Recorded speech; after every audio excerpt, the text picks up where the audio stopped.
Welcome to another deep dive. I'm really excited for this one. Robots. Robots, We're yeah. going to be talking about robots, where the word came from, all that good stuff. And, listeners, you've sent us some very interesting sources on this. Yeah, it's a fascinating topic, really. Yeah, we're going to be talking about Joseph Epic Uh-huh. and Carol Epic. Right. And, of course, his very famous play, R.U.R., Yeah, you are. which we'll get into it. But it basically gave us the word robot. Right, And then we're also going to be talking about Joseph Epic's book, War with the Newts. right. Now, full disclosure, I have not read this book, but I'm very excited to talk about it. Yeah, me too. So this is going to be a deep dive into the world of robots, where the word came from, and how these stories from the past are relevant today. You know, it's funny you should say that because I think a lot of people, when they hear the word robot, they immediately think of, like, science fiction, Yeah. like the future.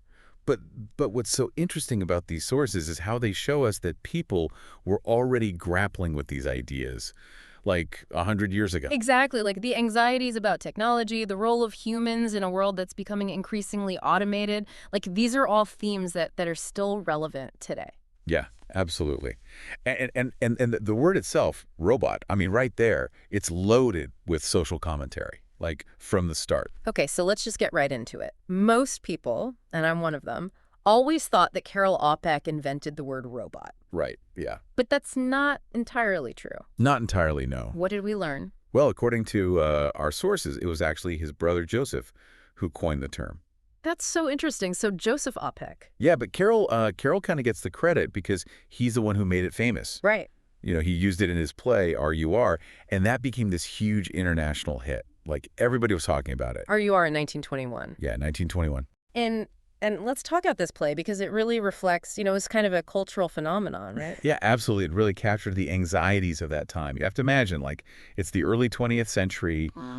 Industry is booming, mass production is becoming a thing, and people are starting to worry about the exploitation of workers. Okay. And then this play comes along, Yeah. and it's about a factory that makes artificial people, but not robots as we think of them today. Right. So not the... Not the metal, clanky robots. Right. These were more like synthetic biological beings. Like, they were made in vats.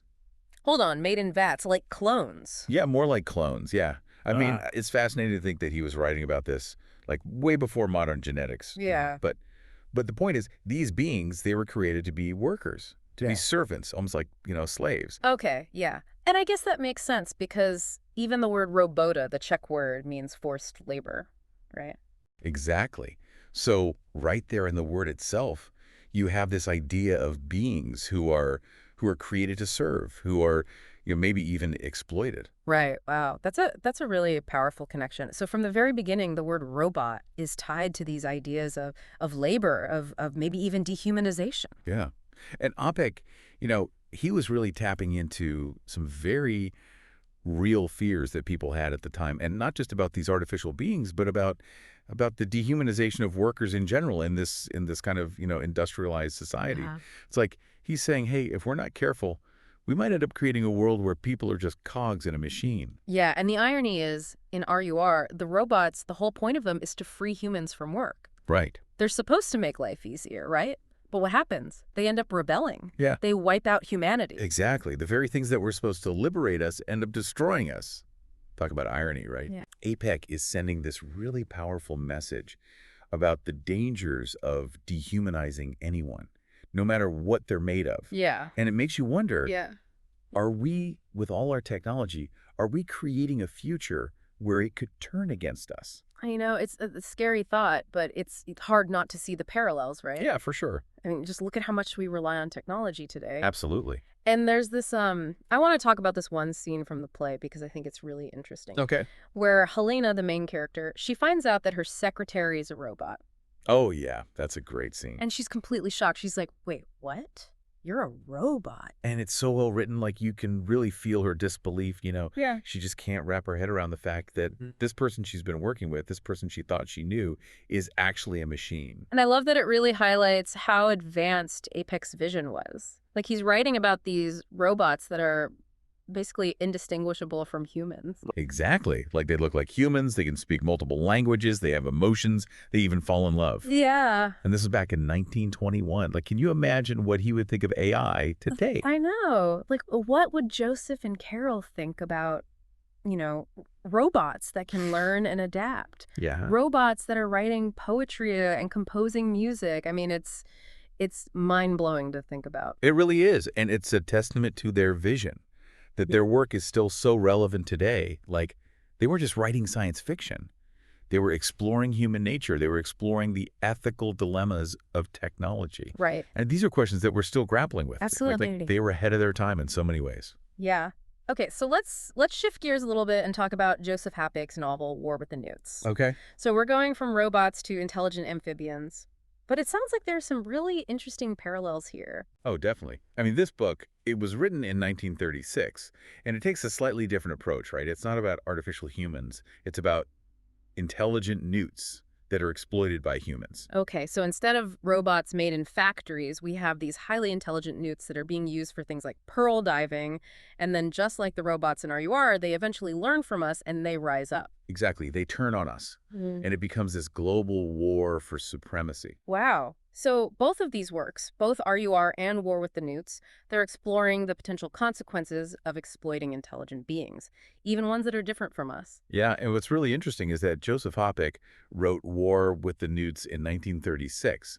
And, this is a time when fascism is on the rise in Europe, and the world is heading towards another war. It's like he's seeing what's happening around him and he's channeling that into his writing. Yeah, and there are these really unsettling elements in the book that almost feel like he's predicting the future. Oh, like, Well, for instance, there's this group of German scientists who declare their newts a superior race. oh, wow. That sounds a lot like the Nazi ideology, right? Yeah, and it gets even more chilling. Like, the European nations, they basically decide to sacrifice China to appease the newts. Oh, wow. Like a parallel to the Munich Agreement, Exactly. where they just gave up Czechoslovakia to appease Hitler. Yeah, it's really striking how Apec seemed to foresee these events. It's like he's holding up a mirror to humanity. Yeah, exactly. And he's saying, look, this is what you're capable of. And what's even more fascinating about War with the Newts is that it doesn't end with the human-newt conflict.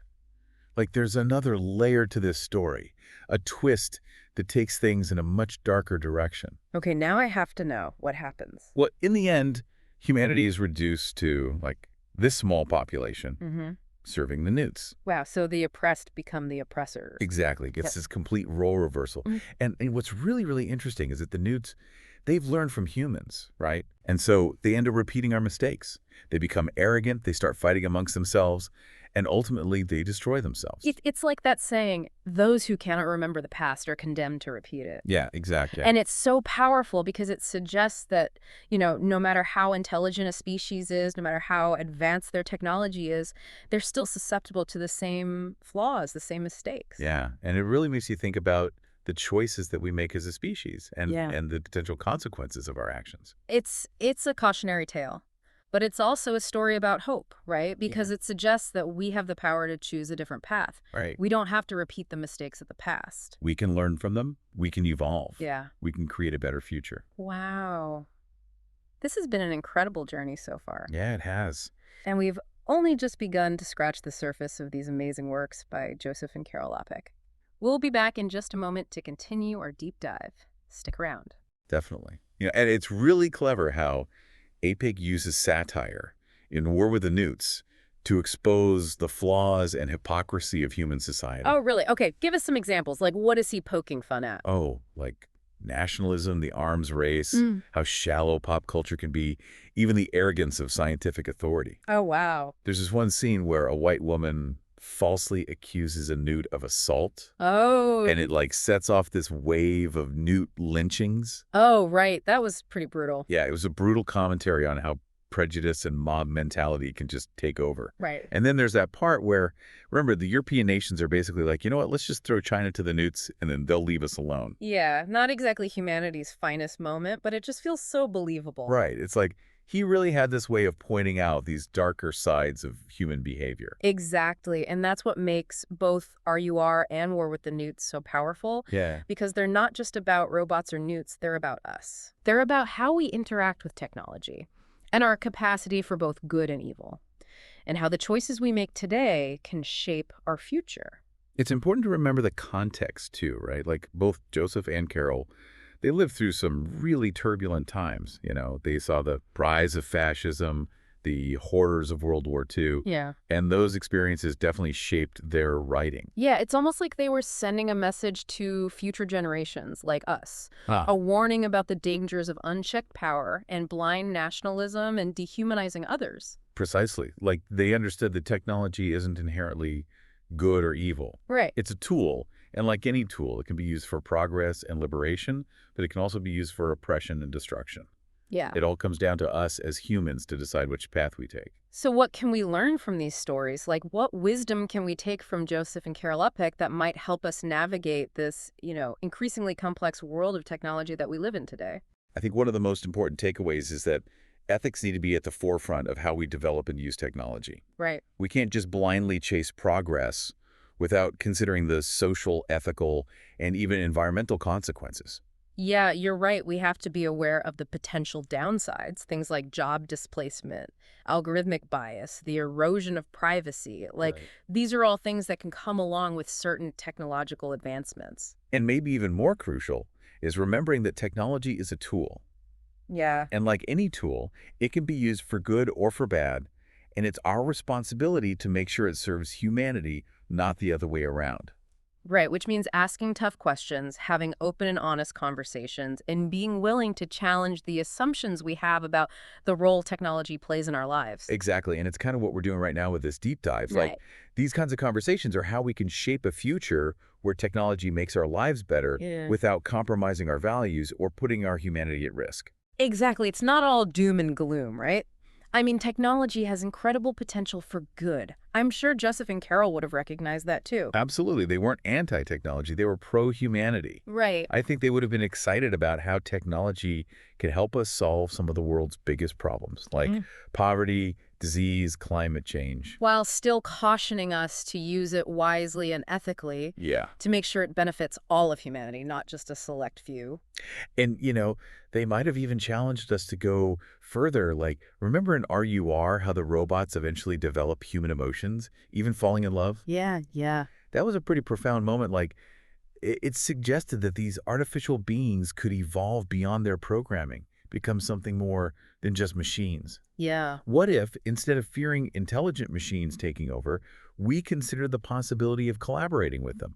Like a future where humans and technology coexist and work together in ways we can't even imagine yet. Whoa, that's a really thought-provoking idea. It is, isn't it? Like, we often hear about AI as this threat, but what if we could have a more harmonious partnership? Yeah. I think Joseph and Carol would have appreciated that kind of visionary thinking. Yeah. They understood that the relationship between humanity and technology is complex and always changing, Yeah. and they encouraged us to approach it with caution, but also with imagination. So as we enter this new era of technology, with AI, robotics, and biotechnology changing the world around us, it's more important than ever to remember the lessons from these early robot stories. Yeah, we need to heed the warnings about exploitation and dehumanization, but we should also be open to the potential for technology to serve humanity and create a better future for everyone. Okay, we've covered a lot of ground in this deep dive, but I feel like there's still so much to explore. There is. These stories are they're incredibly thought-provoking. Yeah. Yeah, and it's like Joseph and Carol Uppeck, they weren't just writing about robots and newts, right? It's like they were using these creatures as a way to explore what it means to be human in a world that's being reshaped by technology. Absolutely. Like, their work really encourages us to think about the ethical choices we face, to consider different perspectives, and to recognize that, what we do today can have this ripple effects for generations to come. Yeah, and it's just mind-blowing to me that they were having these conversations over a century ago. Right. And here we are still wrestling with many of the same questions. I mean, just look at all the debates we're having right now about artificial intelligence Yeah. and how it might change society, like it's crazy to think about. Yeah, their insights are timeless, that's for Yeah. sure. Yeah. And I think one of the most important lessons they offer is that we need to be active participants in shaping the future of technology. It's not something that just happens to us. We create it through the choices we make, the Yeah. actions we take, and the values we hold. That's a really empowering reminder because it's easy to feel overwhelmed, right? Right. By how fast technology is changing. But we have to remember that we have a voice. We have the ability to make a difference. Exactly. And one way to make a difference is to use our imaginations. Okay. Just like Joseph and Carol did in their writing, we can use our creativity to envision different possibilities, explore different paths, and inspire others to think critically about the role technology plays in our lives. So if you had the power to design a robot today, what kind of safeguards would you put in place to make sure it wouldn't become a threat to humanity? Like, what ethical guidelines would you prioritize? That's a great question, and it's one that I think we all need to be asking ourselves. Yeah. How can we learn from the mistakes of the past, both in those fictional worlds of RUR and War with the Newts, and in the real history of technological development? How can we use those lessons to create a future where technology serves humanity and improves our lives without sacrificing our values or putting our future in jeopardy? Yeah, those are big questions. They are. And there are no easy answers. Not at all.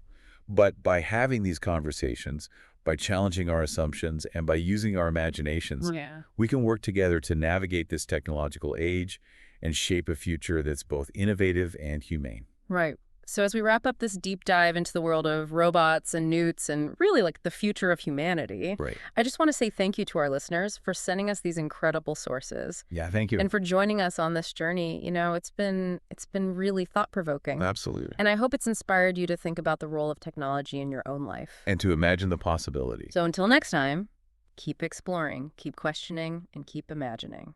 And keep those robots and newts in mind. Yes, absolutely, because they have a lot to teach us about ourselves and about the future we're creating. They do. Thanks for listening.